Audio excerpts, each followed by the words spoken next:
like I did, not rich. We weren't poor, we just weren't rich. I remember about 12 years old, I wanted to ride my bicycle about a mile down the road to the local quick sack. And I was going to go down there and get me an icy. Y'all got ices here? And I came in and asked my dad, I said, Dad, I need some money to go to the quick sack. And my dad said, how old are you? I said, well, I'm your son. I'm 12. And he said, you're 12 years old. You don't need money, you need a job. Y'all know the kind of dad I'm talking about? Some of you had one like that. My dad didn't think that work was a management theory. It was something you did. It was an activity. And so he said, you need to get some money. Where are you going to get some money? And I said, well, some of my buddies are cutting grass. I guess I could cut grass. So he took me, true story, down on Nolensville Road. I grew up in Antioch, Tennessee, just outside of Nashville. Took me down the main drag there in Nashville, Tennessee. Took me to a print shop and printed up 500 business cards. Said, Dave's Lawns. I said, Dad, this is a little overkill. I just wanted an icy. Came home and he said, you're going to knock on the closest 50 doors here in the neighborhood and you ask those people with enthusiasm if you can have the opportunity to provide their lawn care needs. Don't you knock on the door and say, you don't want me to cut your grass, do you? So he taught me marketing. We had junior achievement. Junior best be achieving something. So I did. I went and knocked on the closest 50 doors and it worked. Got 27 yards to cut. I was 12 years old. This is child abuse. I mean, 19 of them were right in a row. I just went down the street like this. Made me keep a profit and loss statement on my business. My income minus his lawnmowers I tore up equals net profit. Yeah, I found out the difference in gross and net pretty quick. It's good to work. Work is a good thing. Proud of my dad for teaching that mean little bald-headed kid that stuff. I graduated from high school, 18 years old. 3 weeks later, passed my real estate license. Started selling real estate. Took off to college and went through college in 4 years, which is what you do if you're paying for it. You don't hang out, you know? It's like every time I stay here longer, it costs more. I figured this out, you know? And so I was working my tail off, getting all the way through college, and I met my beautiful wife, Sharon, and we got married, and we graduated, and we started off our lives broke. How many of y'all remember when you started broke, right? Oh, man, we ain't got money, honey, but we got love. Good thing, too, because we ain't got no money. I mean, it was bad.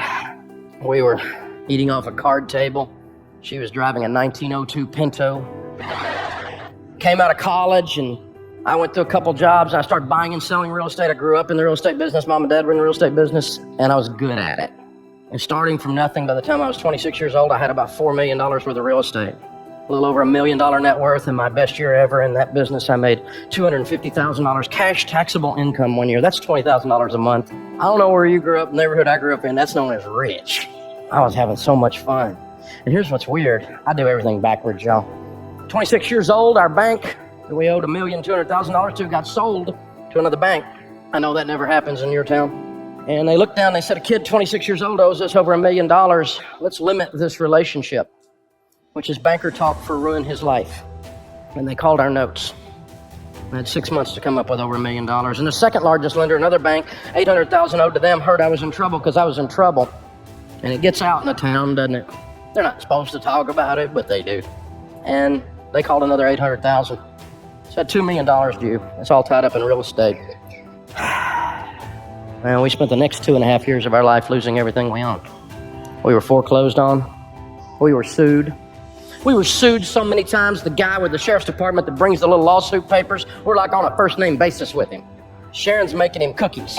And finally, with a brand new baby and a toddler, we hit bottom and we were bankrupt. I didn't know what to do. I was 28 years old. My marriage is hanging on by a thread.